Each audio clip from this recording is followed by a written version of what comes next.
Imagine a company so successful that its product is recognized in every corner of the globe, deciding to throw away the very recipe that made it famous.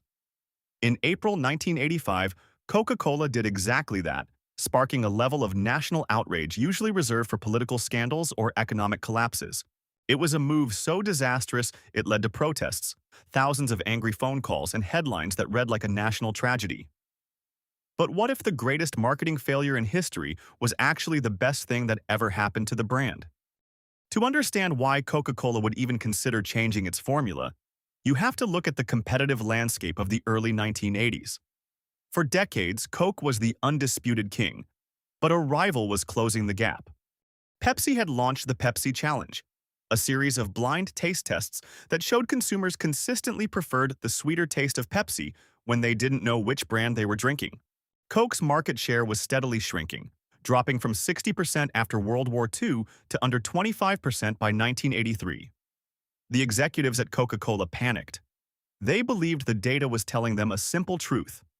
The world's palate had changed, and their 99-year-old secret formula was now obsolete. They spent years and millions of dollars developing a new, smoother and sweeter version of the drink. They conducted blind taste tests with nearly 200,000 consumers, and the results were overwhelming. People liked the new flavor better than the original, and they liked it better than Pepsi. On paper, it was a guaranteed success. On April 23, 1985, CEO Roberto Goizueta announced the arrival of New Coke.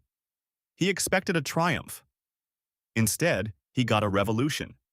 What the executives failed to realize was that Coca-Cola wasn't just a beverage, it was a cultural institution.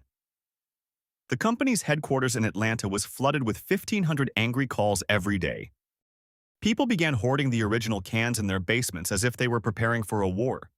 One man in Seattle even formed the Old Cola Drinkers of America, leading a grassroots movement to force the company's hand. The data had accurately measured taste, but it had completely failed to measure emotion. The public felt like a piece of their childhood, and their American heritage had been stolen from them. They didn't care that the new version performed better in a laboratory. They wanted their icon back. The pressure became unbearable. Just 79 days after the launch of New Coke, the company surrendered. On July 11th, news networks interrupted regular programming to announce that the original formula was coming back as Coca-Cola Classic. The reaction was unprecedented. People celebrated in the streets, and some even sent thank-you notes to the executives they had been cursing just weeks before.